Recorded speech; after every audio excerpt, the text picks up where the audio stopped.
Hello there, and welcome to Dead Reflections Podcast. We are your hosts, Caleb. I'm Kolby. and I'm Josh, aka Director Voyages. Oh my god! So, just explain real quick what happened. This is episode 17, and there was a spider on my microphone, and I almost fucking made out with it, and oh shit! I about had a heart attack. Thank you so much for watching or listening. New episodes drop every Monday and Friday. Our goal here is to give someone at the table chills, and if we're lucky, we might even send some of the spooks along to you. Oh, Are you good? Did y'all get having that? a heart attack? Yes. Oh yeah, Get it? we got Okay. all of it. We Okay, did. cool. All right. So before we get into the show, we have a couple familiar with failure updates. Upcoming show dates next week. We have, or this week. Jesus Christ, we're moving along.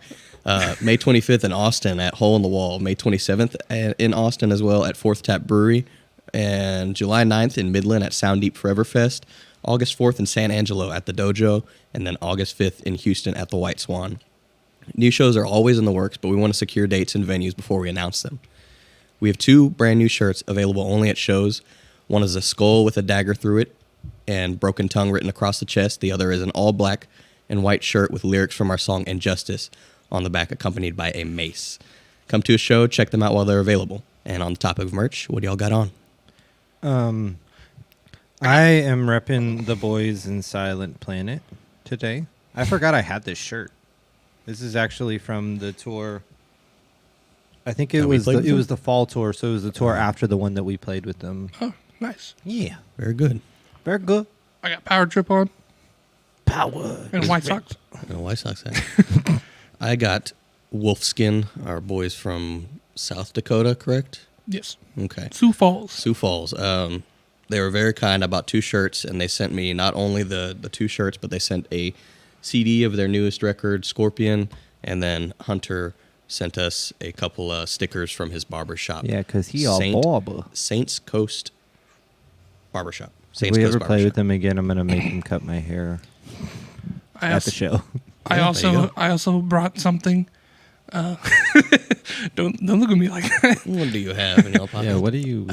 So I forgot to unveil this the last 2 episodes, but it's perfect because I know she's watching. My sister brought me one of the army men. motherfucker. If you want to show that. Oh shit, that's crazy. I'll Got get us it on missing a Elvira leg, cam. too. So So yeah, you want to if tell you it? if you're a long time, I say a long time like we've been doing this for years, but if you're a fan and you've been keeping up with our past episodes, my sister told me a story of, or not really a story, but she told me that she's been having random toys spawn in her lawn, her yard in Snook, just south of College Station, and she's had army men. She's found a little toy pig from a farm set. She found a straight up baby doll. Creepy. And then the creepiest thing is Ryan, if you're watching, his father's pocket knife, and it had his initials or his name written into it, so he knew it was his. But he never ever seen the pocket knife in his life. And what's weird is I didn't mention during the episode, but they corrected me, is that his dad's been dead for a while now. That's insane. And he's never seen the pocket knife, and it just appeared on top of the grass one day. Dude, So- that is so. And fucking- well, that's actually a new It's a new spawn. new army man that she's found. why did you let me touch it? And the thing is Like they're not near the sent road. No, they are, but like Like you gotta chuck it. Yeah. Like, you gotta chuck it, or Yeah. you gotta be real sneaky and get their in there. and plant it driveway, and stuff. their driveway's about probably anywhere from 40 to 50 yards away from the road. Like you gotta chuck that shit. But no, she sent me a picture of it when she As she found it. Yeah, Ooh, creepy. Oh my Very god. creepy. or no, a video, Oh no. even creepier. So we'll have to put this up on the socials if she will let us. It's in the crevice. It's in the crevice of the ground, and it's like in kind her of buried. sidewalk. Yeah, Motherfucking. Okay, so for people that well, nobody can see it. It was a sidewalk, a crack in the sidewalk, and it looked like it was buried in the dirt in the crack. Yeah. What? No, That's insane. we have a little. You have a. You have a little I'm collecting all the collection little of tokens. fucking I'm loving shit. it. Is that duck haunted? And you didn't tell me. No, the duck is What not about the haunted. bone? The boner is the boner haunted? Is it a haunted boner? Maybe. I guess this is a good time to break it to you. Oh god damn it! I mean, it touched came that off. boner. I don't know how many came times. off of a dead deer, so there's probably dead some deer boner. There's probably some spirit attached to it. Another cool thing is we have a Yeah. replica of the mask from Texas Chainsaw Massacre. Hell yeah. I got to go and meet the guy who played Leatherface in the second What's his name? Chainsaw Bill? Massacre. and Bill he's- something? Yeah, Bill Johnson. Bill Johnson. And he signed it, said to DRP, Dead Reflections Podcast, rip Leatherface to Bill Johnson. And he like signed it and stuff. Thank it was you pretty very cool. much, Bill it was Johnson. It was super fun. And we Bill Johnson looks like kill yourself. Hey. Yeah, it does. It really does. It literally looks The like way it he says signed is- kill yourself, but it says Bill Johnson. Which is fitting for his role in that movie. Yeah. Like, it's just very creepy. Oh yeah, for real. But yeah, it was pretty neat meeting them. I got to get in contact with a couple of people for some hopefully cool stuff in the future for the podcast and for the band. And Very neat. yeah, so we gonna the talk about the mask stories. is currently sitting on Steven Alexander, propped up nice so everyone can see it on the video Yeah. and stream. But from the last episode, we pulled hospitals. So I think all of us went with one hospital we? story. I believe so, unless Josh didn't. But Josh? Did I? let's go with Kolby first to give us a little tiny synopsis of Yeah, what yours so- is. Don't tell too much. So mine is not necessarily about a hospital, but it takes place in one, and and it's about a patient and his doings, but it's not told from any one perspective. Okay. They are transcripts of the medical staff. Ooh, that's cool. Yeah, That's gonna the make it whole creepy. story is just transcripts. Transcripts. I like that. I Yeah. like that a lot. What you got, Josh? So I did mine on the Waverly Hills Sanatorium great. and Nice. the Death Tunnel. I was really hoping one of us did a like full blown like actual place. You know, instead this of, is a real place. stories. This is a place that you can actually go and like visit and stay the night. At us. Are we gonna stay the night? Yeah, like we Okay, could thank you. we could literally go there and stay the night if we wanted to. That's wild. Yeah, the owners are really cool. I actually watched a thing. It was BuzzFeed Unsolved, and they stayed the night there too. It was pretty funny. Dang. Oh, was it the two dudes? One believes, one doesn't. Yeah, Yeah. you Kolby showed me. Oh, yeah. That's I very, love very that It's enjoyable. so funny. But so- and then I also talk about the Death Tunnel. That's a part of it. Yeah, I'm excited for that one. So, I want to say they did Yorktown as well. Mhm. They did like all They did a kinds of bunch, stuff. I yeah. kind of dove down a rabbit hole yeah. last night. It's a about good that. series. I did not do a singular location. I did stories that involve a hospital. One is very short. One is like a short to medium.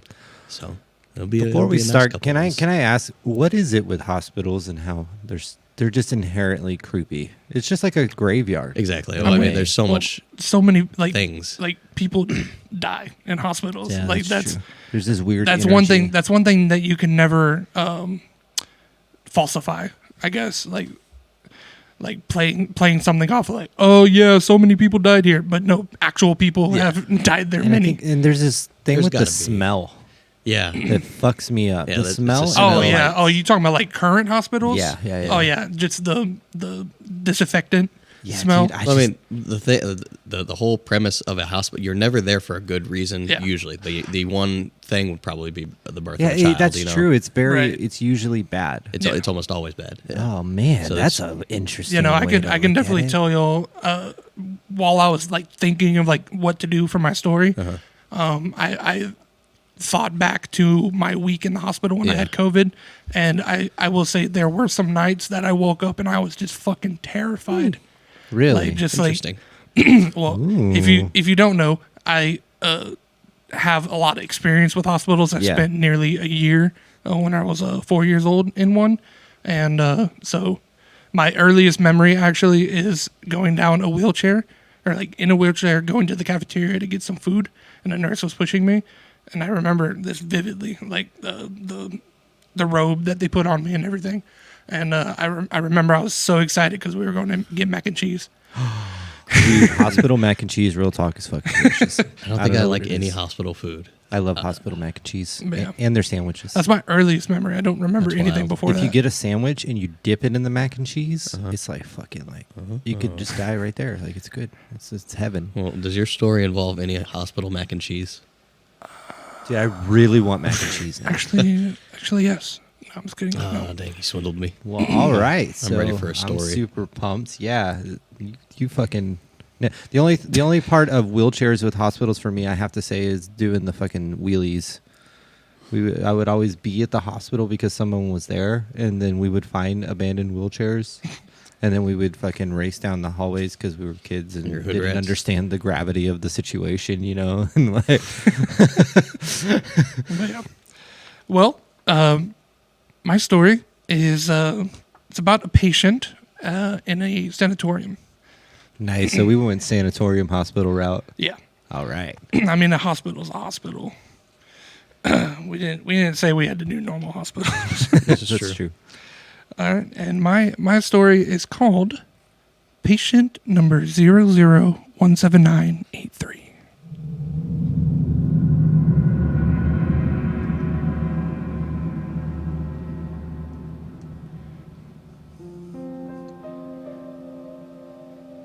Transcript number 1. Admission form, patient 00-17983, November 18th, 2005. Time 15:12. Involuntary admittance requested by patient's relatives in response to apparent self-destructive behavior cycle. Self-harm evident in physical exam. Signs of past abrasions on head and neck, apparently due to self-inflicting scratching, and both flesh and partially closed surface lacerations on arms and legs.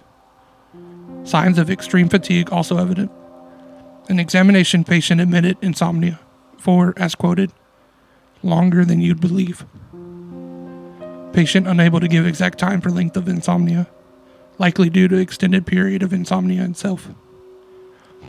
Confusion and moderate delirium evident. Preliminary medication issued. Triazolam, 0.25 milligrams for insomnia. Topical bacitracin for wound care. Transcript number 2. Admission evaluation patient number 00-17983, November 18th, 2005, 16:56. So an hour later. Performed by Dr. Emile Lafayette. Self-harm confirmed. Patient removed dressings from arm lacerations. Reopened wound while waiting for interviewer. Definite evidence of somnophobia and patient justification for harm. Patient refers to sleep with anxiety and consistently acts against self to cause pain in response to lengthy periods of silence or other lack of stimuli. Issue of insomnia needs immediate attention. Given evidence of exceedingly prolonged duration. Likewise, possible agoraphobia. Patient requests an isolated bed. Becomes withdrawn/agitated when request is denied. Refuses to cooperate further with the interviewer. Offers vague suggestion of hostile, other, and justification. But will not elaborate as quoted. Because you're not going to believe she exists until she hurts somebody anyway. Evident for likely paranoid schizophrenia. Recommended further interview with the full psychological spectrum testing for exact diagnosis. Final recommendation, admit patient. Preliminary medication issued. Canceled triazolam. Instead, 5 milligrams diazepam twice daily for insomnia, anxiety, and probable sleep disorders. Transcript number 3. Final admittance report, patient number 00-17983. November 18th, 2005, 17:30. Patient issued bed in room 409. Current occupants, patient number 00-17802. Patient 00-17983. Closed from admission, remanded to family of patient. 3 sets of common dress issued for immediate needs. Further psych eval scheduled for 10 o'clock, November 19th, 2005. Determining future length of stay. Transcript number 4. Ward Event Report. November 18th, 2005, 17:45. During routine new patient room check, patient number 00178002 places request with staff to transfer to, as quoted, some other room. Appears agitated. Claims patient 001793 has been disturbing him. Patient 001793 likewise requests transfer to isolated bed. Both requests denied. Orderly note. Follow-up room check suggested to avoid possible interpatient conflict. Transcript number 5, Ward Event Report. November 18th, 2005, 1900. Follow-up room check. Patient number 001793 claims Dr. Lafayette has ordered him to move to isolation. Patient 001782 backs claim. Administration records demonstrate no such order. Upon information, the room occupants, patient 001793 attempts to assault staff, and patient 001782 becomes uncontrollably agitated. Additional personnel required to contain incident. Both patients restrained, sedated, forced into early lights out. Orderly note. Exercise caution in all future room checks for 409. Ward Event Report. November 18th, 2005, 23:57.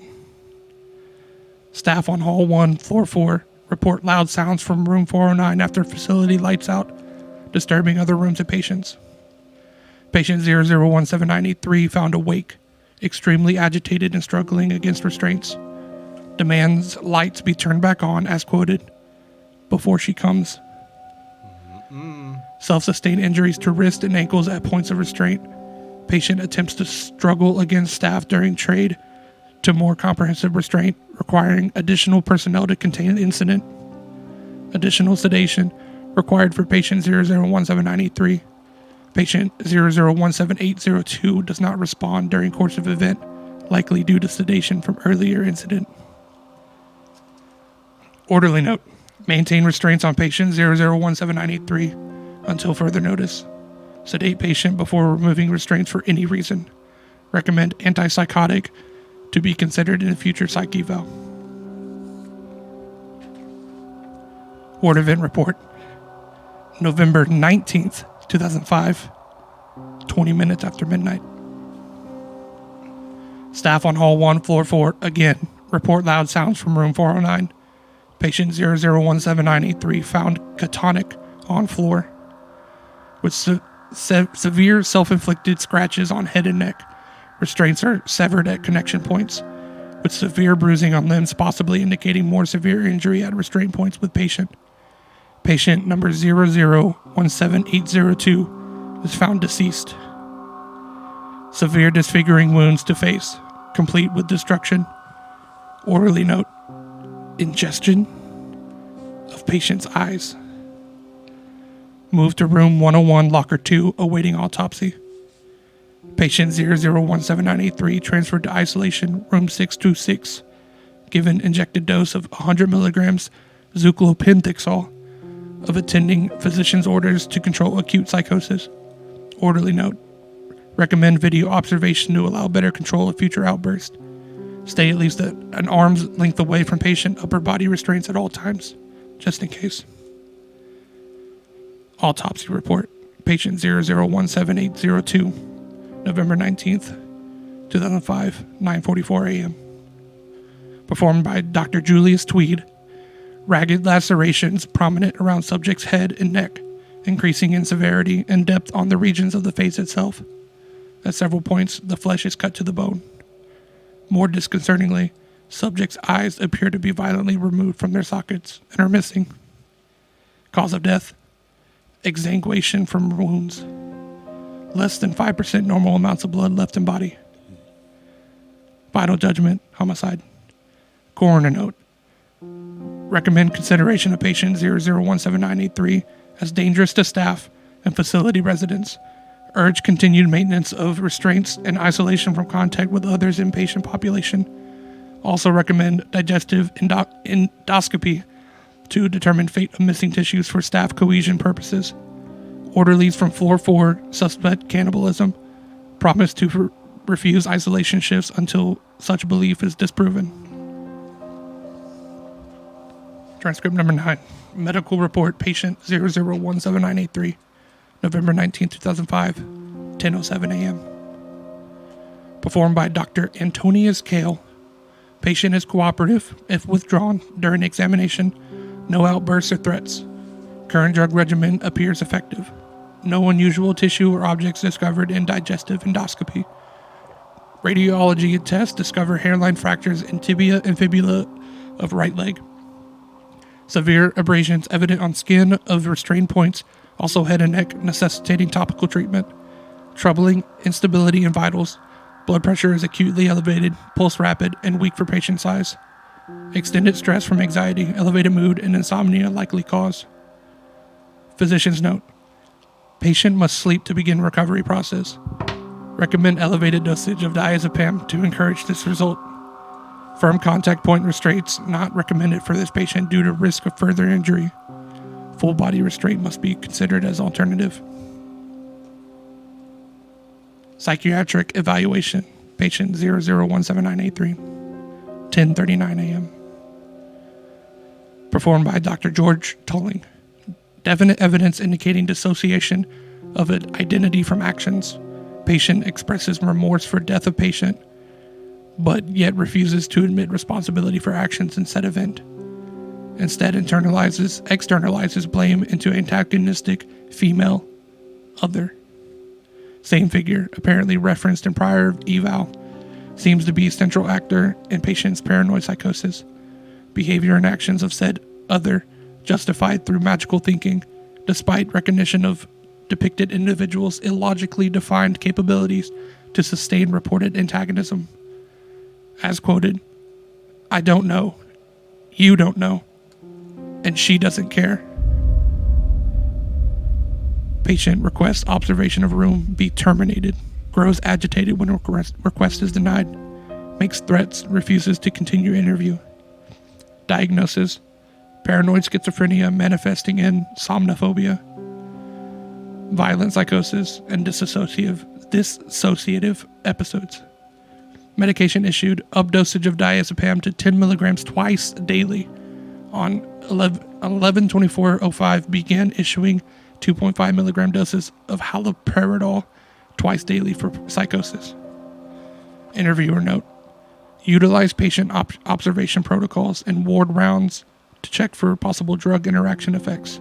Follow up immediately if found or on 11/30/05 otherwise. Transcript 11. Ward event report. November 19th, 05, 14:32. During standard rounds, patient 00179883 requests that observation of room be terminated. Warn staff of perceived threat inherent in observation protocol. When request is denied, begin struggling against restraints and screaming warnings to staff. Observation camera operator regarding dissociative, antagonistic, other. Acting physician note. Reject recommendations from orderlies to sedate patient unless medically or procedurally sound. Sedatives are not a safety blanket. Orderly note. They say this guy is at his sedative limit and he was nearly pulling his bed off its bolts. Use double staff if all possible when dealing with him. Whatever is in his head, it's strong. Transcript 12. Staff communications. 11/19/05, 16:53. From Charles McKinney, head of patient care division. To patient care staff list. Subject, reply to forward, patient 00179883. Ward event report. 2044. During standard rounds, patient 00179883 requests that lights be left on after scheduled lights out time. After consultation with attending physician and therapist, request granted. Room check proceeds eventfully until staff move to depart, at which points request is made for observation to be terminated. Upon denial of request, patient instead requests for lights to be doused as usual. Request granted. Another request is made. Now for red bulb sleep lights to be doused during the scheduled lights out time. Patient understands that low-level light is necessary for room observation. As quoted, "That's why I want them off." Warns observation camera operator against her. Attending therapist denies request. "Sorry, Jacob. My computer shut down." This has officially gone far enough. I did not intervene in this matter before because I was under the impression that the men and women under my supervision were beyond such things as this. But circumstances have proven me to be mistaken, and I will not allow for these rumors to progress any further. The only thing wrong with patient 00179883 is that he is seriously ill and dependent upon us for care and assistance in his recovery. He is not the first patient with explosive episodes we have treated.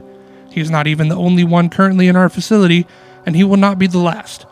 It thus pains me to discover that one singular breach of safety, which was properly addressed by facility protocol, has left my staff whispering superstitions to one another and accepting the delusions of our patient as truth. We are better than this.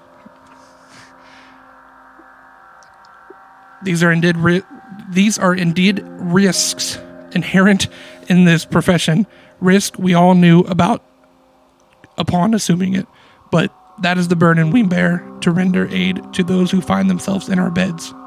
Till otherwise noted, I will not approve of any shift changes from scheduled isolation hours.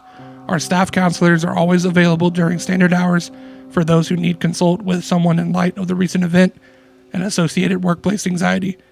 It is a fringe benefit of working in mental health, and I suggest anyone having difficulties to make use of it.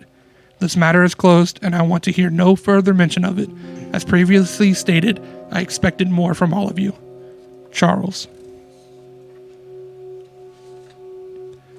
Transcript 14, Staff Communications, 11/19/05, 21/12.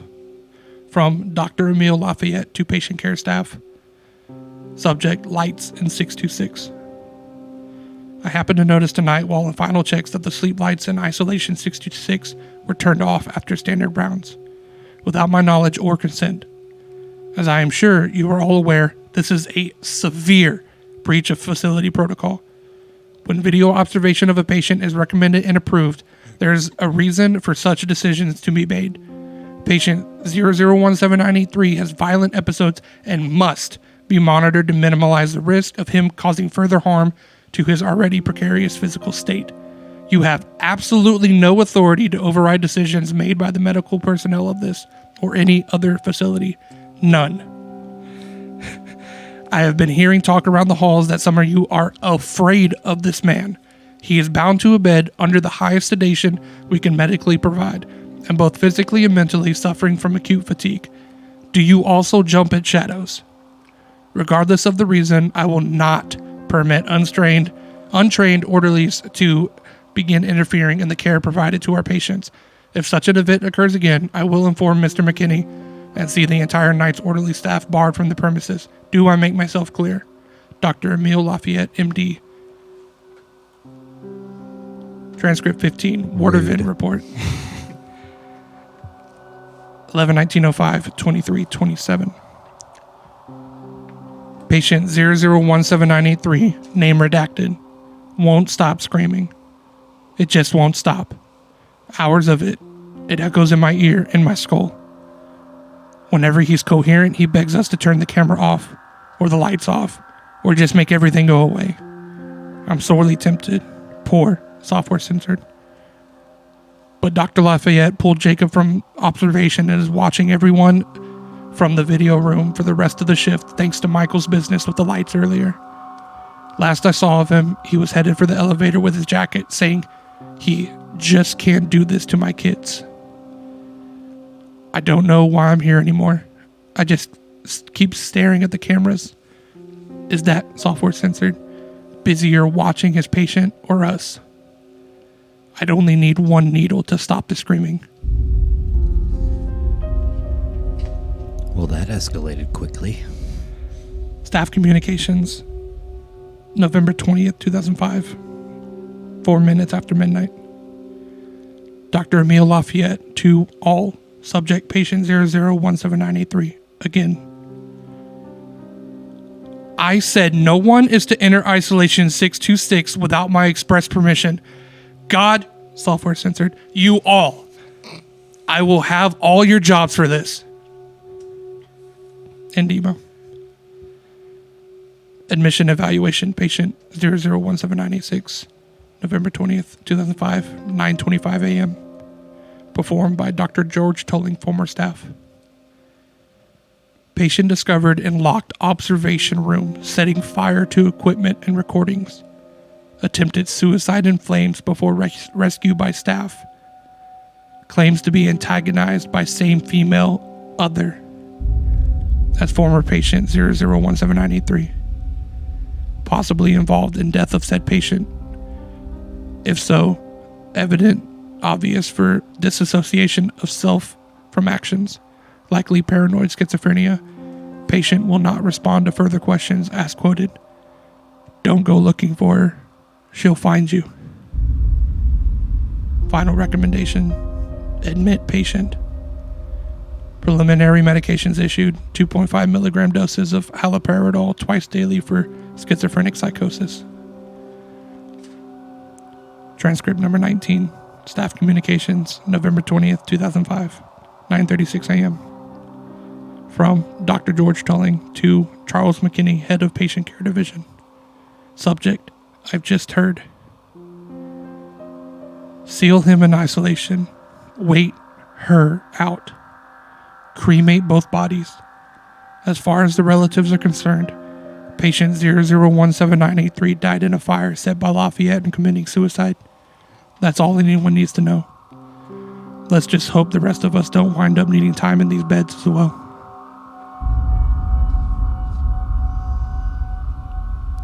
Dude. Okay, I do have to. So do y'all understand what happened? Yes. Because it took me a while to figure out what happened at the end. So it especially at the end, it like essentially they realize that he's not crazy. No. Okay. So yeah, it's all paranormal. Yeah. Dr. Lafayette basically denied anyone coming in.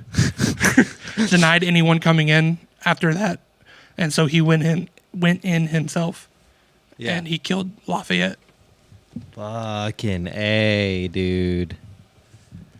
Fucking A. I had written two things down early on, and then I kind of just got caught up in the story. I didn't write anything else down. So, ingestion of their own eyes for one of the patients? No. Because I know there was one where it was missing, and then they said it was in parentheses, possible ingestion. Oh, okay. Gotcha. Which they never found the eyes. No. Yeah, they don't know where those were. They did a endoscopy on the main patient and never found eyes. The other thing I wrote down was the Stanford prison experiment. I know it has nothing related. Like, it's not even close. It just gives me those vibes. A lot of people were saying that, and the Russian sleep experiment were like the vibes they got from that. Yeah. Okay, I wrote down a lot of stuff. So, somnophobia, is that like... I don't know. From insomnia, I'm guessing? I guess it's like, afraid of falling asleep is my guess. Okay, I'm big dumb. So, douse, does that mean like turn off the lights? Yeah. Okay. I like that. I'm going to say that from now on. Can you douse Can the you douse the lights? Can you douse the lights? Okay, other... So that must have been her or other. Yeah. Okay. So they had the other patient on the November 18th at 2300 hours. That other patient was so drugged up that he didn't wake up from all of that shit. No, they sedated the main patient 3 times before he killed him. Fuck.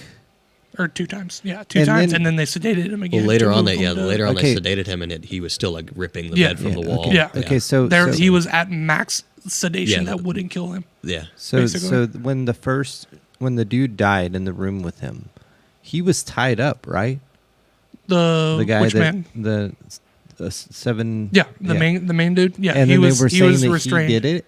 Yeah, like they were blaming him, and they had no other explanation. I think. Yeah, like I thought that was weird. Like that he was sedated so bad. They're not going to believe that some ghost did it, spirit yeah. that was like in this man's body killed another person. Yeah. They're gonna obviously say that this person killed him, which he did, but it was the spirit controlling him. Oh, okay, okay. And then the other thing was when you, Because he admitted that he did it, yeah, or he admitted guilt for killing him, Mm-hmm. but he admitted that it wasn't his true self that killed him. yeah, yeah. So whenever you started reading the email of the boss being mad, it was so fourth wall. You like saw I was you like, saw your shit going. yeah, I was like, coming at you. what's going on? Like, what's happening? Do we need to meet in the meeting room? Oh man, For everyone who doesn't know what we're talking about, you want to explain what you do for a living? what with the whole like, yeah, so I work at a rehab facility, and like how the email was placed and everything, like it really brought into focus like my work, and I was like, it threw me off for a Wait a second minute. because you went from reading medical records Yeah.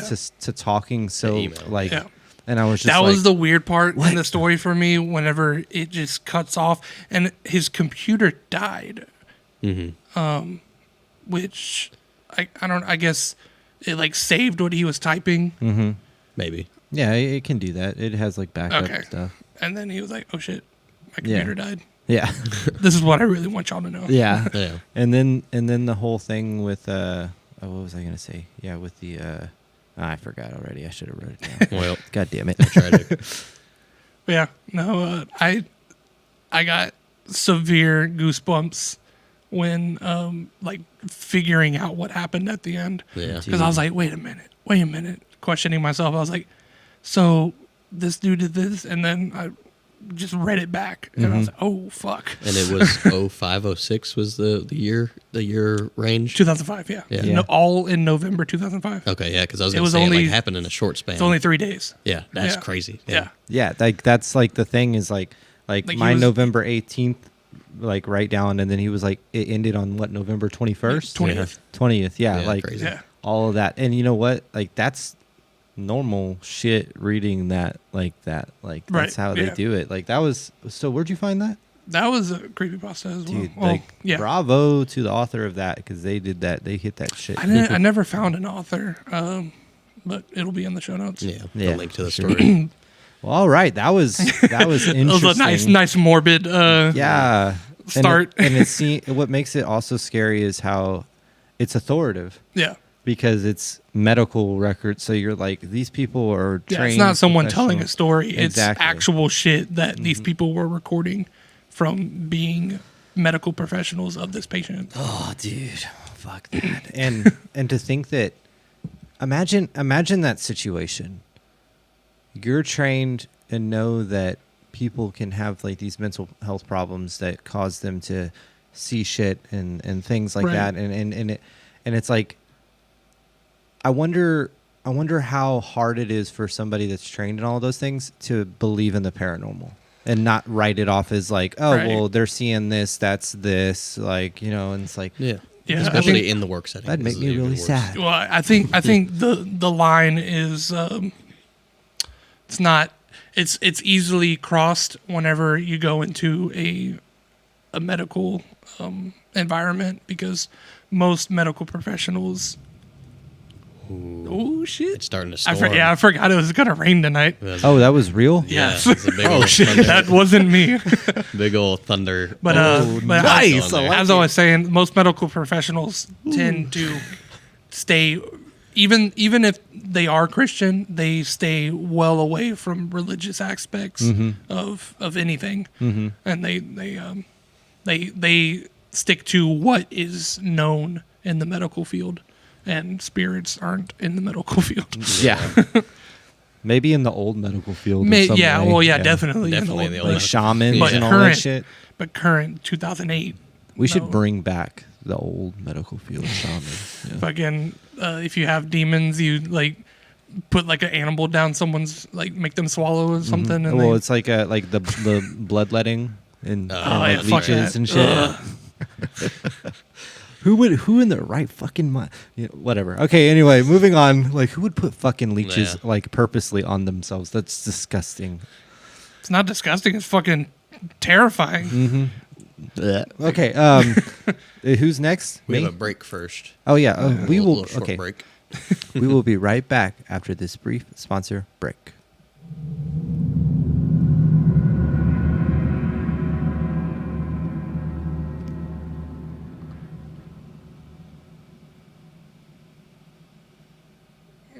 Okay, so can we go back to the part where the fucking spider? Y'all Oh. did not. So as we were starting, guys, right before we started the episode, I'm getting ready to do my part, and it's during like the beginning like music, and they have their phones out and are videoing Recording as you. a spider falls from the ceiling. No, it climbed up on the it, thing. yeah. Climbed up my microphone, Yeah. and they're just laughing to themselves. Yeah. And then I look down and go cross-eyed, and there's a fucking spider like literally right where my mouth was gonna go.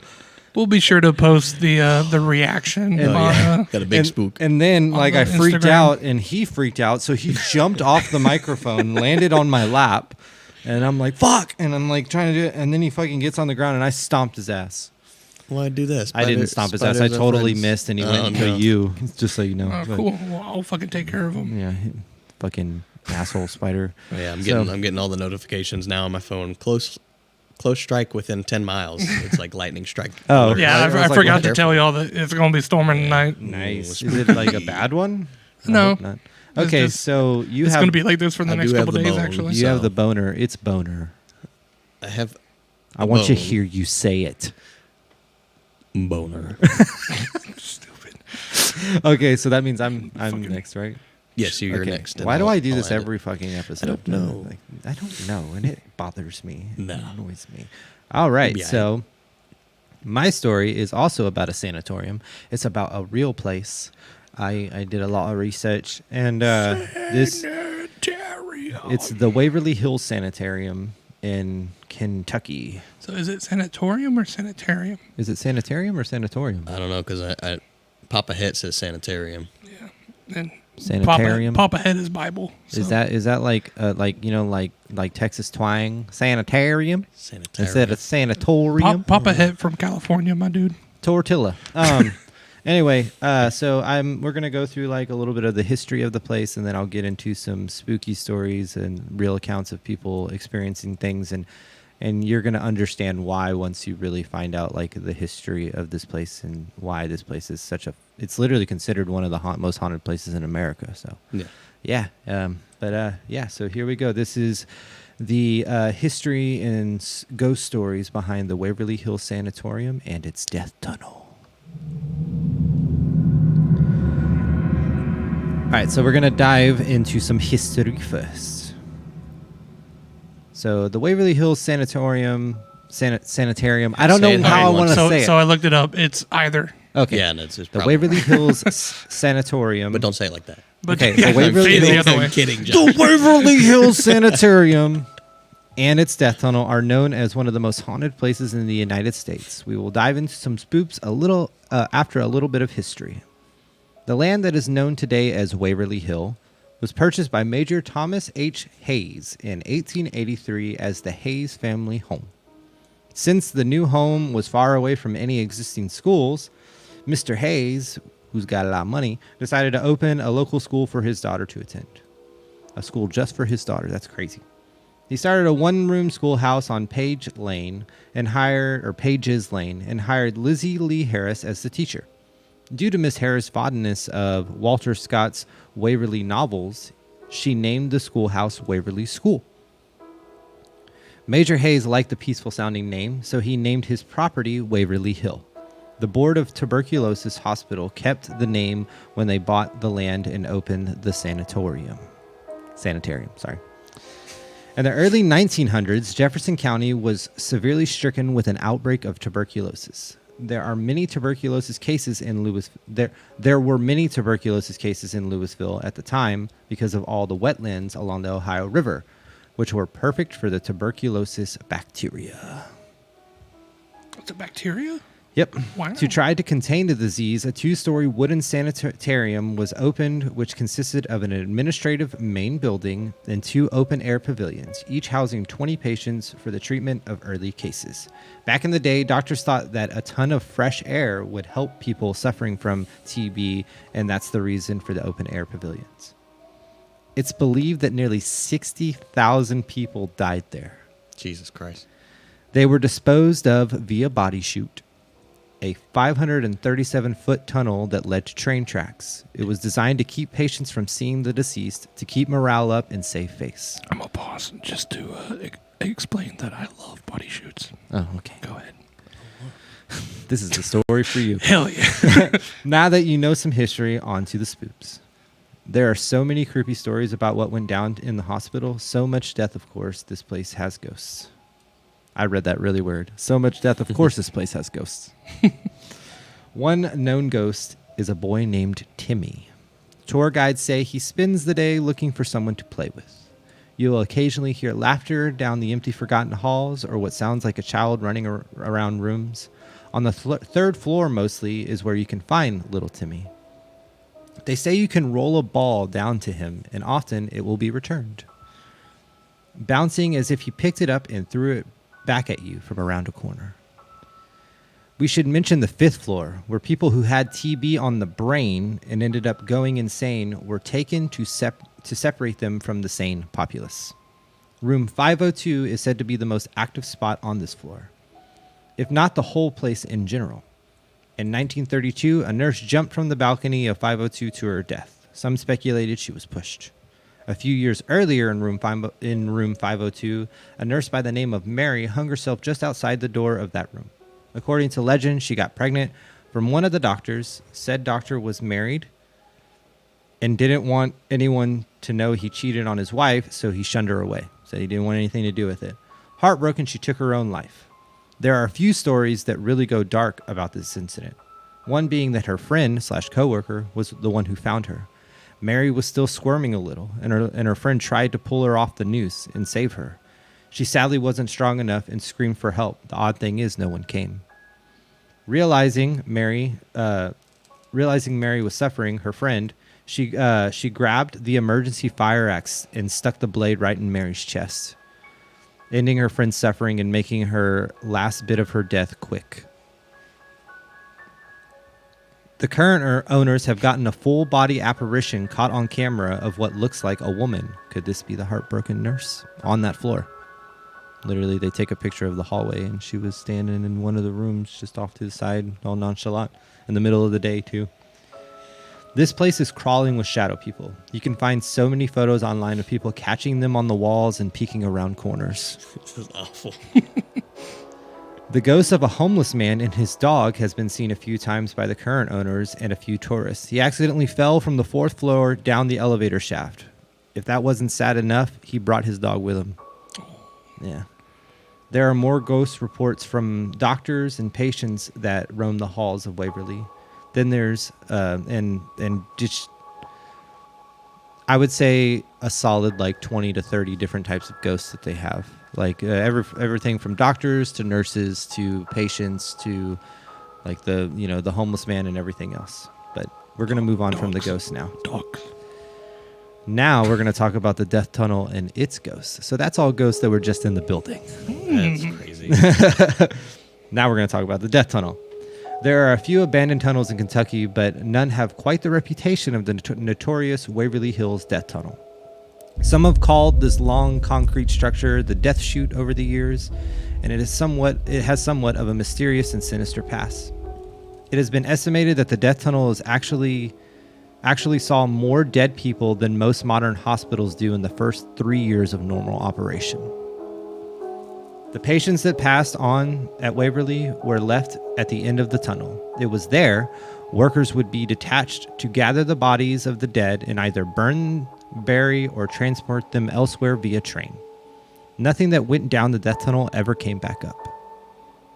Fewer than 5% of patients initially survived the TB outbreak. The officials estimated The official estimates were admitted at almost 600,000 individuals died from TB or some of the questionable treatments utilized as attempted cures for the ailments like electroshock therapy for people who had TB that spread to the brain and experimental medications with drugs and alcohol. It is said that you can hear the creak of the cart used to push these bodies down the death tunnel. People have seen shadows of a big man-like figure walking towards the exit of the tunnel. Outside the death tunnel exit at the bottom, tourists have reported feeling dizzy, disoriented, and the smell of burning flesh in the air or rotting meat. Flies have accumulated around the tracks in swarms on occasion. Of course they have. And the screams. Oh, the screams. Now we're going to go. So one cool thing about this place is a movie called Death Tunnel was filmed actually at the location, and it was about Death Tunnel. They give a little bit of hit. That's crazy. You hit the lightning, and I just got a notification of lightning on my phone. That's fucking nuts. Anyway, they filmed. I actually filmed at the I Waverly didn't hit Hills that. Sanitarium. Huh? I didn't hit that. Oh, you didn't? No. That was real? Oh, shit.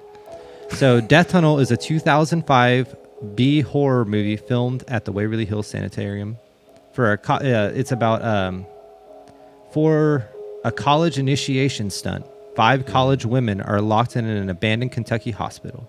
What starts out as a silly kind of fucked up prank by college co-eds quickly turns into a nightmare as the angry spirits that reside in the Waverly Hills Sanitarium are out for blood. What a plot. Yeah, it's not really. No. It stars Stephanie Huckabee, Annie Bergstead, Kristen Novak, and Jason Lasseter, yeah. The cool thing about this very B-rated horror flick is the special features. They have a whole behind-the-scenes doc about the making of the film and all the downright scary shit that happened to the film crew. From picking up so many EVPs that messed with the shooting that they ended up using some of them in the actual film, to hanging out with Timmy and his blue bouncing ball and catching full white specters on set photos. Like, I mean, when I say full white specter, it's it looks like Perfect almost drawing. like they fucking cut it out. Yeah. If you don't want to watch the typical B-film horror flick filled with naked chicks and bloody gore, then at least pick the video up for the special features. It's pretty fucking cool. Waverly is considered one of the most haunted places in the world. Would you take a private tour at night and see if Timmy wants to play? Or go lay in the morgue on the actual tables they used back in the day? I hear you can even stay the night. Anyone want to have a sleepover? Timmy wanted me to ask you. And that's my story. That was very good. Just the creepy stuff alone makes me want to watch the movie. Yeah. Like, just because of that, yeah. It was pretty cool. Like, in the doc, they kind of go and they're like, yeah, the noise here in this part of the movie, like, that was something that we just picked up. And I mean, Yeah. they literally like bitched about it. They were like, it was happens too annoying. often, We had to yeah. keep reshooting, and then finally we were just like, all right, like, let's just fucking leave, like, fuck it. Like, That's crazy. yeah. Didn't The Exorcist have shit like that too? Like the original Exorcist? Yeah. I think it was more just like they just had a bunch of weird stuff constantly happening. But Well, we did the whole story on it. They said like No, it was the Poltergeist. The Oh, my sets like started having like weird shit happen. that's right. We talked about that. We talked about did. how they I don't know made if a bunch of stuff. Was it and- The Exorcist or was it something else? That was Poltergeist then. Was Because it you went over Poltergeist? the multiple films. Yeah. And That's yeah, right. even the sets were like showing Yeah, these yeah, things. like the props that they made Yeah, for it's it. because it was because instead of using prop skeletons, you used Yeah, real, real ones. skeletons. Yeah. Yeah. Cool. Old Steven. Good old Steve. Fucking So Yeah, no, I definitely want to go there. Big time. most important thing I think I wrote down is would y'all pet the shadow dog? Yes. I'd pet the shadow dog. the shadow dog. The shadow dog you saw? Oh, There you was a shadow talking dog. about the homeless man's dog? Yeah, would you pet it? Yeah, I totally would. I think so, everybody would pet it. so the crazy thing What about would that it feel story, like? Shadow. I don't know. Whatever Is- shadow feels like. Okay. that's, the crazy thing about that was the owner talks about it. She was just walking down, like, kind of like, so they have like Halloween festivals there. Okay. or they used to anyway. Like fucking Job for a Cowboy played there. Oh shit. Really? Yeah, That's sick. yeah, it's pretty sick. And yeah, she was just walking down one of the empty hallways on the bottom floor actually, and she saw a man like kind of walk from one, at least she thought was one doorway to another. Mm. Then she realized that it was like one doorway to a wall. And then she like looked down and she saw a white, like a really pretty white husky, or no, not husky, German Shepherd. It was like a albino German Oh, wow. Shepherd or whatever. Opposite of Alvin. Yeah, and she said that she like looked at him and was like, hey, come here, puppy. And the dog just kind of like got up and like looked at her and just fucking Walked through a disappeared. wall. Like just like That's walked crazy. away and disappeared. Yeah, Crawling with shadow people. Why did you choose those words? dude, That is it's awful. crazy. Did you just like picture a shadow person crawling at you? Well, that I just think of like Because Like you- that's terrifying. I don't. The only mental image I have is Yo, like that candle's like candles making, going off. It's making a lot of noise. We got some vibes during your story, Josh. You really? like I would imagine you open a door and just like scatter like a bunch of bugs and it's just shadow people. I was Like, oh, God. I was on your cam for a while and I saw something moving by Elvira. I don't know what it was. fucking army so man. like see where her left arm is? There was something moving right there. Left arm. I guess it was like the candle, like maybe the heat from the candle. I was like making it look like she was moving. No, it better have it been that. looked like there was like a piece of paper like moving up and down. Can you go to No, Elvira it was, cam? It was this camera that I saw it. Yeah, no, there's nothing. It's Man, fucking- dude, I don't like I guess that. it was the candle just like Maybe the heat. looking weird. Yeah. Not Yeah. very cool. Also, why is it always a little boy bouncing a ball? right? Like the fuck? Like Dude. that's like in so many haunted locations. Is like there's a little kid play with a put a ball there, see if it moves. Like there's countless fucking. yeah, they just won't play. It's Like fun kids. play. So They got one taken one away cool too thing. early. Do kids really like play with like bouncy balls like that though? I don't know, man. I don't remember. Like I don't remember. like if I died as a young child and someone like gave me a basketball, I'd be like, You ain't gonna ball up? no. As a little ghost kid? I'm gonna- Oh, you I'm gonna- balling up. you I'm gonna a little bust some I'm a little kneecaps, bro? fat kid. Do you think I want to ball up? What else do you do? Spook? I guess you could spook. Yeah, I would for dude, I sure would haunt. spook. Yeah. So Oh, much. dude. Fuck, out of everybody, I would fucking be the most annoying ghost. Yeah, That's- yeah. That's the one thing I'm looking forward to after death is like, Being a- can I being a fucking spook. haunt? Yeah. You're like literally like there's like a guy and you're like, okay, Grim Reaper, it's fine. Like you can Look. take me out. Look, I've been waiting for this for a long time. But man. you gotta let me haunt. I don't care. Like, no, you gotta go. No. This is the deal. You know, like you just like, Can I just chill for like 5 seconds? yeah, fucking dash. fucking juke him. Like, Almost the first thing that I wrote down, because my mind always goes to Sunny. It's Always Sunny in Philadelphia. Is TB was also known as consumption. Yeah. Oh, yeah. And the famous episode of him with the egg and saying like, "Can I offer you an egg in this trying time?" Yeah. That was the same He's episode fucking where he's vomiting blood. vomiting blood, and then Charlie like looks at the other lady. He's like, "My associate seems to have a touch of the consumption." So that just went through my head. That's a Touch of the consumption. in the BuzzFeed thing that I watched on Waverly, so they wanted to play with Timmy, and so he throws he got a blue ball and he throws it down the hallway on that floor. Was it the third floor or fourth floor? Yeah. I whichever love one. your story, bro. And it's third floor, and so he throws it. The guy's name is Ryan, Okay. and yeah. he throws it. And what was weird was He's the skeptic. you can hear it bouncing, and then like it like stops bouncing, like it finishes bouncing, and then you hear it go, and it bounces again, and they're like yeah. waiting for it to come back, and he's like, "But did you hear how it like kind of Yeah. stopped and then it They're kept like, going?" well, it didn't come back, but did you hear that? And he, so like, they kept going. walk. This is the crazy thing, and I get goosebumps. They walk to find the ball, and they're looking for it, and they're like, "What the fuck?" And then all of a sudden they turn, and the ball is literally sitting perfectly under a spray painted Ryan written on the wall. And the dude, he's like, "What the fuck?" Like he's just like he's done. Like he's like, "No, I don't like that." And the guy's like, "Come on, it's just like going." I'm gonna have to rewatch those because Yeah, it was very really funny. yeah. Yeah. Oh, It reminds man. me of us. Like I feel like if we, if this became a thing in a career, like that would be us. It's Oh, just yeah, like for fucking sure. bullshit in the whole. And thing. I would be Ryan. Yeah, homie, Or- is it- Ryan is the one Oh, that's Ryan. scared. Yeah, okay. He's the believer. Oh my god. What's so what's the skeptic's name? I forget. I can't remember. But it was funny. The other guy made Ryan walk all the way down to the bottom of the death tunnel where they heard noises. Like even he was like, "Oh, I don't know what the fuck that was." Yeah. And he's like, "All right, I'm gonna walk up to the top and we're gonna turn the lights off." And he's like, "What?" See, and he's like, I "I'm not remember- doing that." And then it shows the next scene, and he's fucking down there, and the guy's up top. He's like, "All right, you ready?" Yeah, so I have a vivid memory of when I was Shane. That's yeah. right. Shane. I watched those while I was sewing patches into my camera bag. Oh, nice. It just clicked for me. So Yeah. now that I know about the story in its entirety, I'm gonna have to go back and watch. Hell it yeah, again dude! And get It's good. scared again. And I think they talk about a couple of other ghosts that were like that I didn't talk about. It's pretty neat. Yeah. Yeah. Oh, the last thought that just came up is like floors. Do you think the ghosts have to like pay rent to be on a certain floor? You think they're like? Which what? You think like so like if the third floor is super haunted, if you're like a super evil ghost and you're like I need to be on the third floor, how much is it? Or do they go with the cheap Who are they? lowbrow Who are apartment? they? Who are they paying? I don't know. Satan? I have no. I don't know the rules.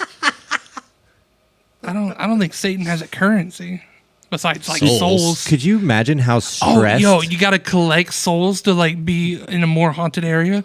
Oh, that'd be Yo, kinda cool. that's a good side quest. Okay, so could you imagine how stressed Satan would be owning all these properties and having to deal with that constantly? No, that's true. Like, you know how many just haunted a places there logistical are, and issue. he's like, "Wait, Yeah. you want the attic? Well, I'm gonna fucking tell you." And the fucking That's why he ghost has is like, so- "No, I'm not paying fucking 200 souls a day to that's- be in the attic." He's like, "Bitch, I have like 13,000 properties."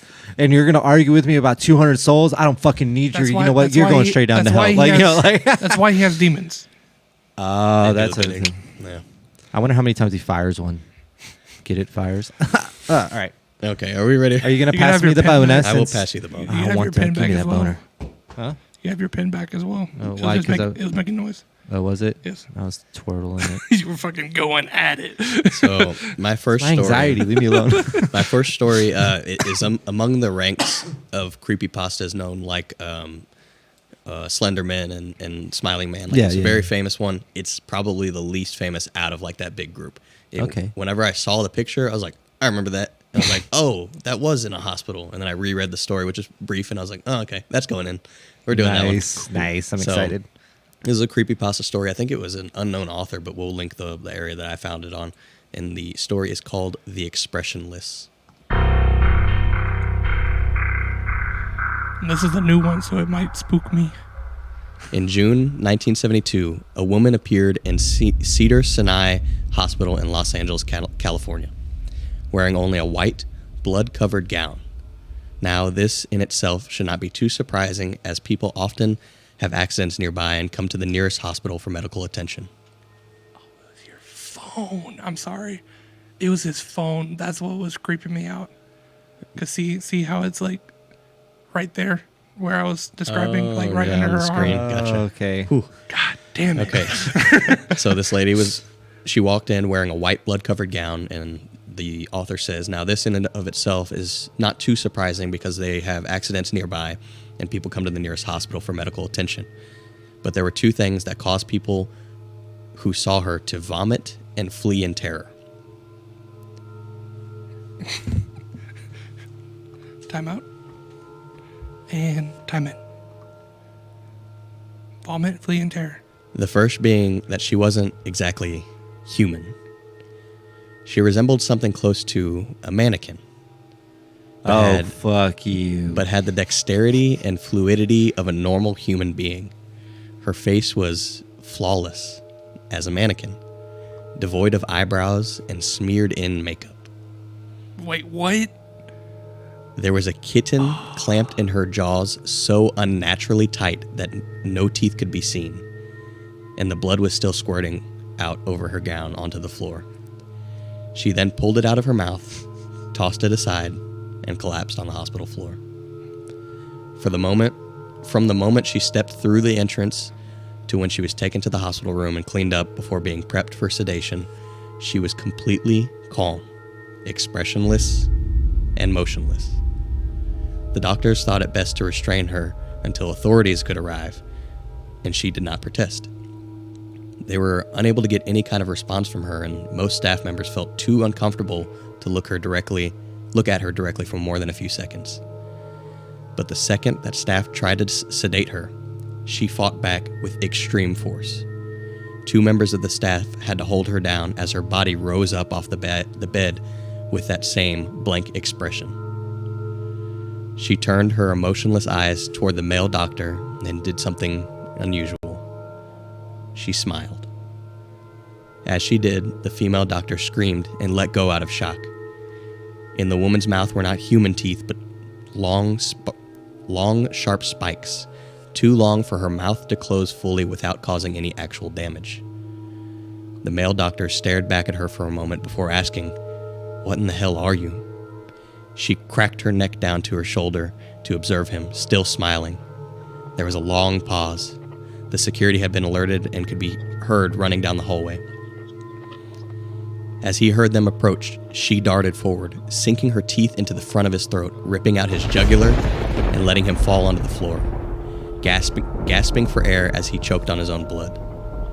She stood up, leaned over him, her face coming dangerously close to him as his life faded from his eyes. She leaned in closer and closer and whispered in his ear, "I am God." The doctor's eyes filled with fear as he watched her calmly walk away to greet the security men. His last sight ever would be watching her feast on them as well, one by one. The female doctor who survived the incident named her the Expressionless. There was never another sighting of her again.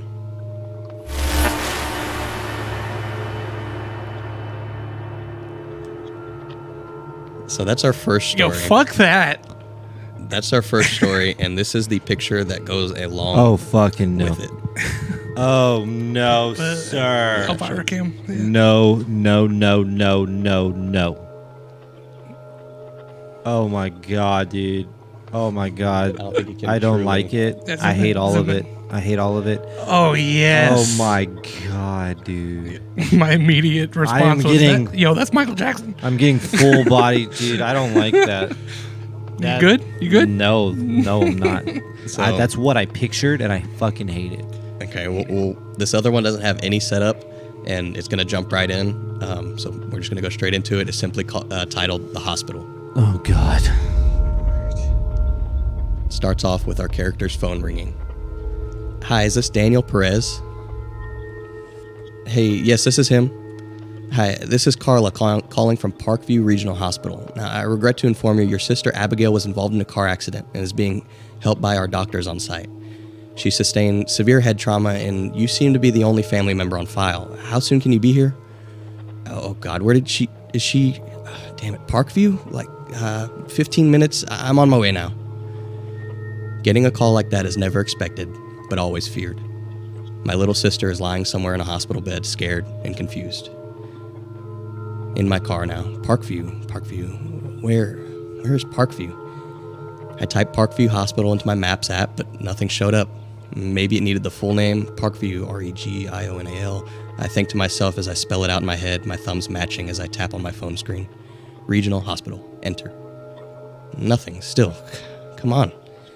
A quick Google search pulls up a hit, but not the normal, click to call or click for directions or office hours or anything like that, but rather a website link that opens up to a hospital's outdated homepage.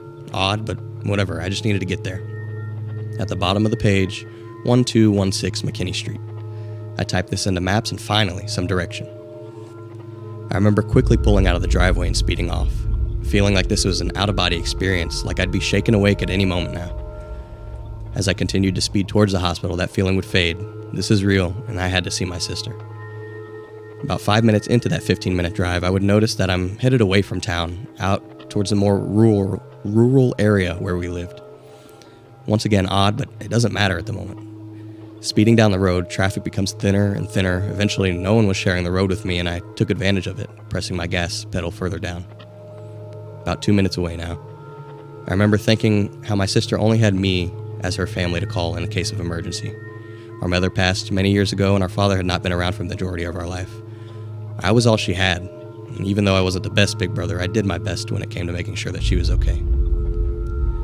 Finally, the shape of a hospital in the distance growing as I sped towards it. nearing closer and closer onto 1216 North McKinney Street, and finally, I see a bright white sign with red and black letters, Parkview Regional Hospital.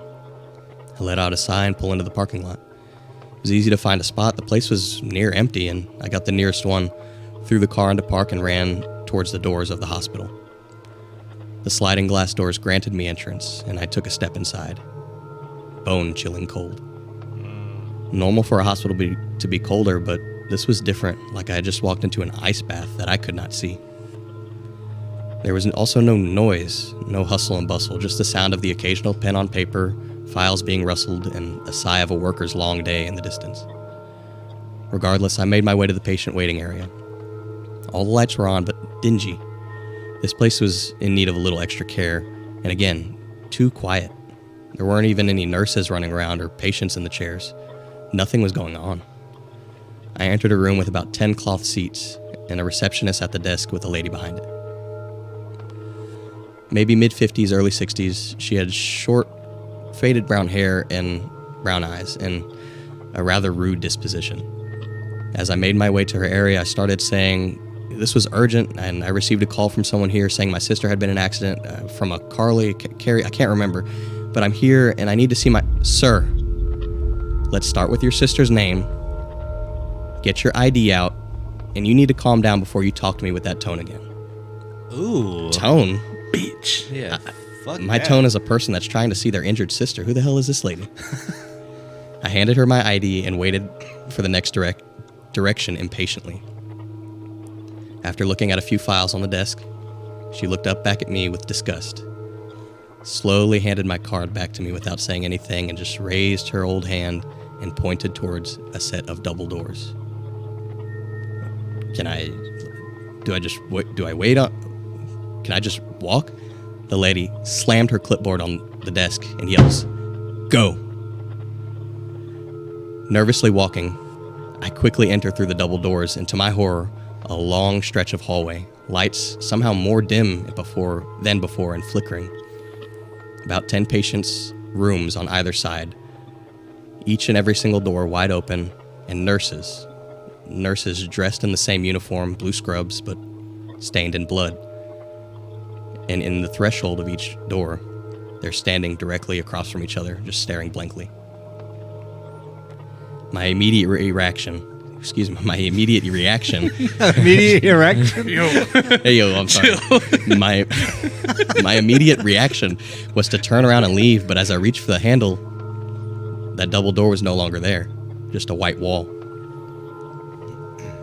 And as I faced that wall, I knew that I'd have to turn around again and face whatever the hell it was that was going on behind me, all those nurses just standing there. Slowly, I pivot my foot and start to turn, not going any faster than I needed, so I didn't provoke the nurses. And before I could turn fully, I hear a whimpering, dripping water, and my name. I finally turn all the way around and see my sister sitting in the middle of the floor of the hallway. No more nurses, all the doors closed, and my sister, who looked like the accident had just happened as she walked in, sitting on the floor, matted hair covering her face and blood dripping from some unseen gash on her face. She was crying and whimpering my name under her breath over and over. Slowly, I take a step forward, moving closer and closer, my sneakers squeaking on the white tile floor with each step that I take. And I start to notice, one by one, as I get closer and closer, those patient doors that were closed start to slightly creak open. And from almost floor level, looking up at me, eyes. And with each step that I took, it looked like the doors would open slightly more and more, and eventually cold, dead hands would reach around the doorframe. Only 2 feet away from her now. Full faces peering out of the door, stalking me. I began to reach my hand out to my sister, getting closer and closer until a buzz. My phone? Who's calling my phone? My sister's still crying on the floor, waiting for me to help her. I reached in my pocket to see who I was getting a call from. Abigail. My sister. Slam. All the doors in the hallway slammed shut at once, so loud like a shotgun was fired right next to my head. Screams from behind the doors would follow soon after. They were deafening. Screeches and guttural noises filled my brain as I covered my ears, winced in pain, and fell to the floor. I was able somehow to get back to my feet, dizzy and confused. My sister gone now. I don't know what to do, so I just started sprinting down that hallway, although now it seemed like it was never ending. No matter how fast I ran, it kept stretching and stretching. The doors, all with screams behind them, began shaking violently, like someone was frantically trying to escape the torture that lay beyond it. Still sprinting, phone in hand, I glanced at it and realized there's a voicemail on it from my sister. Confused and in a panic, I played it. Still running. I played it and heard my perfectly healthy sounding sister. Her message made me stop running and drop to my knees. Hey, Daniel, I couldn't make out that last voicemail very well. You said you were in the house and hurt? Or should I call an ambulance? You sounded like you were in a lot of pain. I know you said... Well, look, I already left the house. I'm just about to pull into your driveway. Oh, is that you waving through the window? Jesus, Daniel, you scared me. That's not funny. I was scared. Okay, I'm headed in now, and I expect an apology. I'll see you in a second. Yo, that's fucking crazy, dude. Oh man, that's crazy. So it's separated. That's, man, fucking mind blown. So I got hung up on erection. erection. That's the action version of an erection. It's like the... What freaked me out is McKinney Street. There is a McKinney in my story. Oh, was there? Shit, yeah. I don't even remember that. The owner, like, or not owner, Yeah. but like the okay. head I see. honcho of the hospital. Yeah. His last name was McKinney. honcho. Dude, so That freaked me out a little bit. So Yeah. yeah. So Okay, cool. it brought a lot of feelings. One of them, so one of my very first nightmares that I remember, like as a kid, was a checkered hospital-like hallway extending forever, and Really? no matter how much I ran, like I would get to the door and the door would scoot back and it would scoot back. Did you ever go to like a checkered floored hospital? I don't know. That's a good Because question. I've seen that everywhere, and I've never been to one. Really, Yeah, I've never been to anywhere with a checkered floor. really. Not, I mean, some I'll tell you, some people's like bathrooms. That's about it. I can take you to a restaurant literally tomorrow that has checkered floor. Yeah, it's just like I could totally, I vividly saw my earliest nightmare as you were talking about that part. Like that was, Yeah. ooh man, that whole thing. And then the thing with like how, so the way I pictured it was the door opens and the eyes are down here. Yeah. And then the closer So- you got, it's like it rose up and then Yeah. it was like coming out of the darkness of the Exactly. room. So like each step that he took, the closer he got, the more that they would like kind of peer out and Peer, get closer. yeah. And the thing is that I couldn't describe it very well. How many of them? So there was 10 rooms on either side. Each and every one of them had a person. Man, for him to continue, like he really loved his How many sister. behind the double doors though? So the double doors, as soon as you enter it, there's Yeah. 10 rooms on either side. When he first walked in, there was a nurse standing at each one, Yeah. Yeah. looking straight across.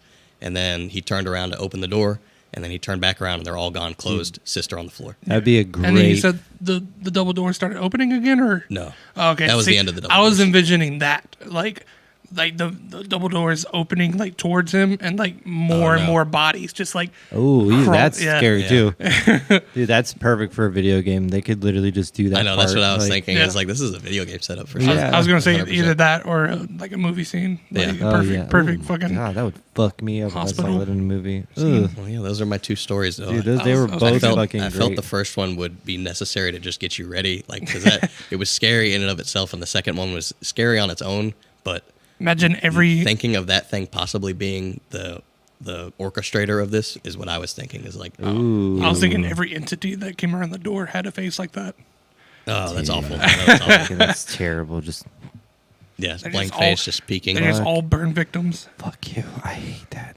I hate that first story so much. Yeah. I'm gonna have a nightmare of that now. Thank you. That's one thing that I struggle with is looking at burn victims. Like I know that's like fucking Well, yeah, no, I mean, but it's it's- bad, but like it's something that is etching in my mind that just like when your face is like that, Yeah. or it's never really like I'm fine with like body parts.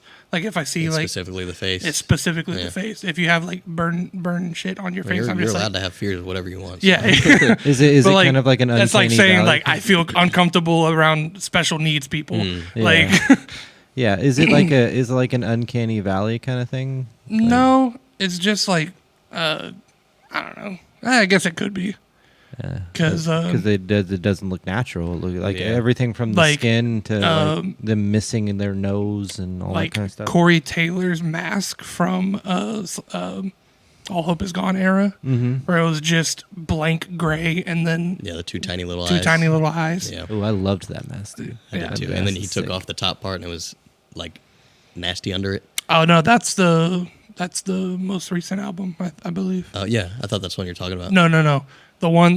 It's literally just a greenish gray. Oh, okay, Like, you're talking about and it goes earlier. all And it's around form-fitted, his whole right? head. Yeah. Yeah, okay, I know what you're talking about. And then there's like a crown or something, I don't know. like a crown of thorns, maybe.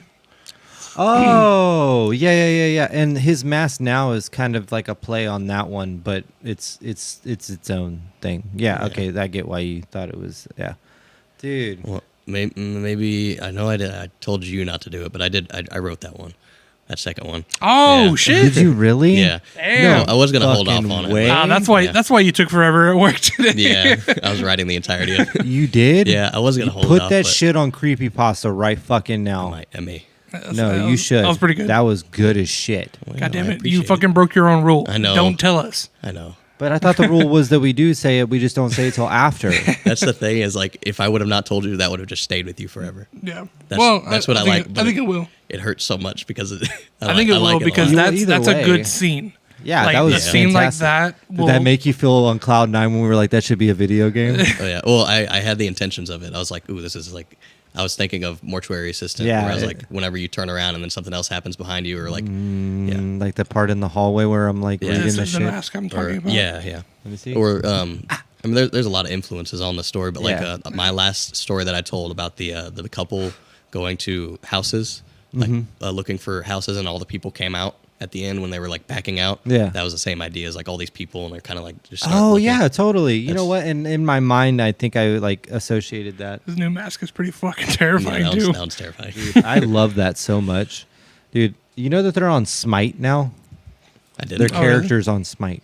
Oh wow, That's interesting, right? it is interesting. Kind of cool. Just give them a while; they'll be on Mortal Kombat.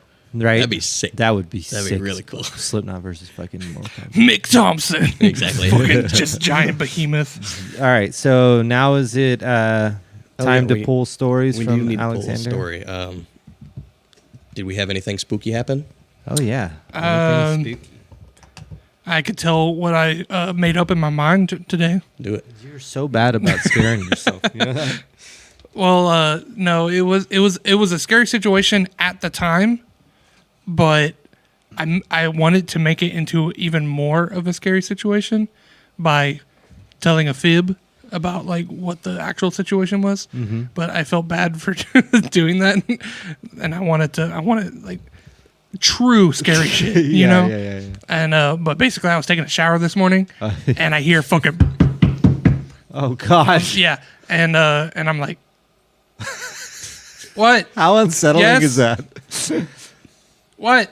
I can't hear anything. I have music playing. I have the water running.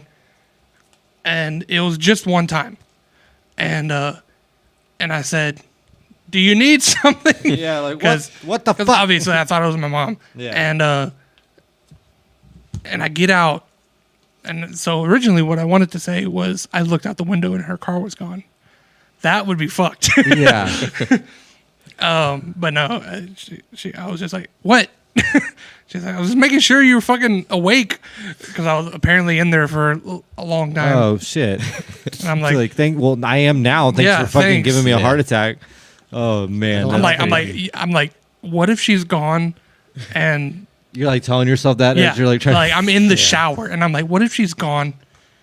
And Or that was what I told you. Whenever you someone first told either waiting to kill me or something paranormal. What I told you in work is if your mom was not such a nice person, Yeah, she would right. have just been like, "What are you talking about?" Like, I didn't do anything. I thought you dropped the soap or something.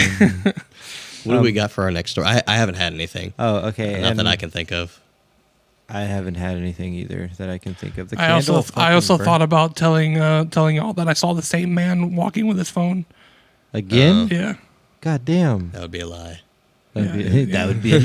That would be a lie. All right. So what we drew from Stephen Alexander is haunted prison. Ooh, we're just on the haunted I things. know, dude. Cool. I'm I good. I with almost did a prison, so I've got a couple of Nice. ideas Well, for let me. me exchange these Yeah, out. because I'm not touching none of that. So no there- more. there's- See the exchange of Elvira. There's plenty. Oh, the mask is in the way. There's plenty haunted prisons that. Yeah, like you could do like Alcatraz. You could do Whatever you want. Yeah, Alcatraz actually they like pride on that. Like you can stay, you can volunteer to stay in the solitary confinement thing where it's supposedly no. haunted. No. Not like No. spend the night. Like it's like I'd- how long I'd can fucking you do it. last? Yeah. You I'll know. fucking do it. I would do it. Like, Yeah, I would I'm do scared it. I would do it. They but say they say you, that you would. I would do it, but I would Yeah. I would be so. I'd be they so say scared. that what's crazy about it is it's completely silent because it's solitary confinement. Yeah. And there's like I don't think there's a window, or if there is, it's just a tiny like little window. Like a little that- slit, maybe. Yeah. Mhm. And like you start hearing people talking and whispers in your ears and all kinds Have of you stuff all like that. been to a prison? No. Whether like I've been to our local county jail No, I've never. I have neither. I've never been. to do a tour of That'll it. be Did y'all ever do interesting. that? The tour of the jail? I don't think so. They probably stopped that after like a couple years. Like, Reminds me They of probably Scared stopped it right Straight. after my idea. year. Hold my yeah, no, we Yeah. we got to go through and like see all the inmates. Oh, And they're oh. like, fucking, you better watch your shit, or Oh, you'll so it end up really in So was here. you were a Scared part of Straight. an episode of Scared Straight. It wasn't Scared Straight, but it was them like Yeah. being like, hey, like this is. Look at me. Why are Look you at- here? Don't look at me. Stealing. Stealing. What you took? Why you took Bikes. bikes? Fucking Tom Segura, I love that dude. Let's wrap this. All one right, up. let's wrap it up.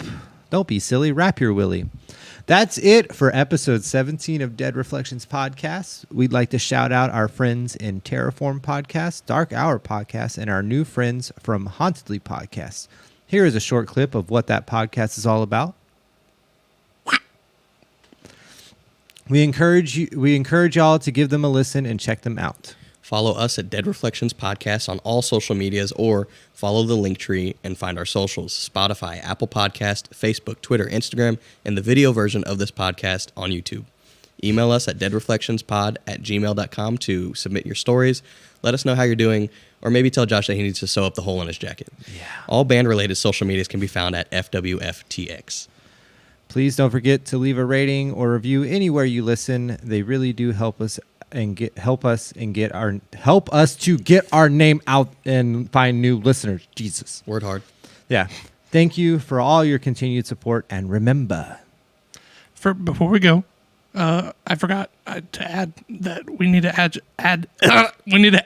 imaginary friends. Oh my God. wait, we have imaginary friends? No. We need to add imaginary friends to Oh, Alexander. Gotcha. Okay, imaginary We're down to friends. one, so I'm Okay. probably going to do a bunch. I have so a just- bunch of imaginary friends. Yeah, that was Okay. a request, by the way. Very good. Awesome. It was a request? Hell yeah. Nice. We'll get that in there. But please remember, tell your family, tell your friends, and tell the monsters under your bed to listen to Dead Reflections Podcast. Have a spooky night.